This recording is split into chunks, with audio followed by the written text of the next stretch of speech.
Okay. Jump right into it. Actually, let me give it about a minute or so.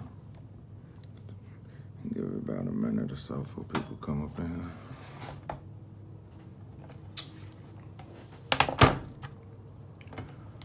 The pros and cons of falling in love with toxic people. That's going to be interesting.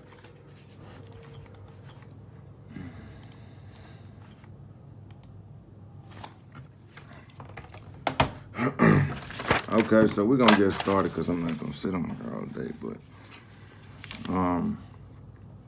the pros and cons of dealing with toxic people or falling in love with a toxic person. Now, before you say that there ain't no pros and cons to toxic, you got to understand that there's beauty in every struggle. You understand? It's beauty in every person. You just got to see it. Sometimes you can't see it. It might not be beneficial. It might just be a lesson. You know what I'm saying? It might just be a lesson. You might just see that you don't need these people around. You understand? So we're going to start off with the pros. It's not many. It ain't too many pros to toxic. So the number one pro that I have is you see their true colors and their true being almost immediately. And what I mean is they really can't hide too much. You know, as soon as you say something out of order, they're going to let you know they real colors. As soon as you do anything, or you don't have to do anything, you could just sit back and relax, and they going to show you that they're a toxic motherfucker. You just going to realize, and that energy going to rub off. You're going to remove yourself, or you're going to want to remove yourself. But if you're in love, it might be hard to remove yourself, because when you're dealing with toxic people, you make excuses for your loved ones. You be like, well, they going through something.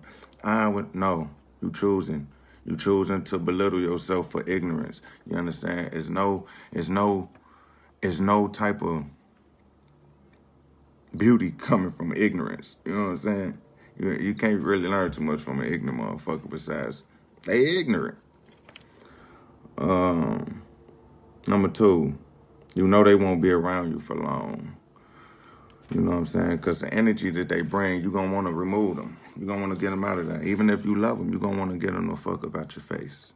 You're going to need to get them out your face. Three, you can learn from a person. You can learn from this person the type of person that you don't want. So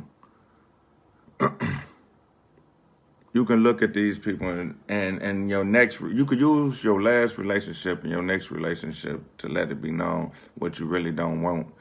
Them toxic strikes is going to stand out. You're going to remember them. And your next time you go out there and the next time you go out there and search for someone, you will know exactly who to look for, because you will know exactly what you don't want no more.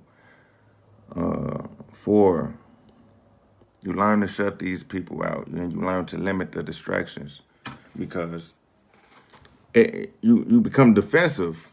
You become defensive due to the fact that you don't want to hear that shit. You don't want to deal with that shit. So anytime it comes around and anytime it pops up, you immediately remove yourself.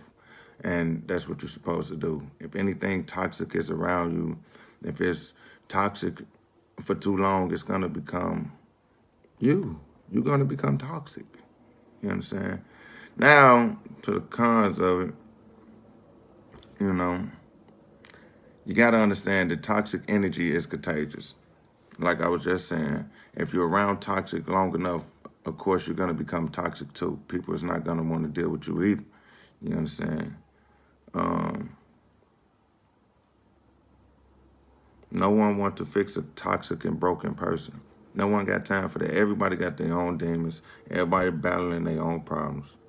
So to deal with yours and your energy while I'm trying to conceive my own triumphs, it probably ain't going to happen. You understand? So you might lose a person, which you're supposed to. You can get these toxic people the fuck out of there. But don't feel bad about removing toxic people, because you're making room for positive mind, like minds, positive vibe type people. So you might want to remove these dumbasses, because if you do get some good people in your life, they're not going to want to stay around you due to these people over here.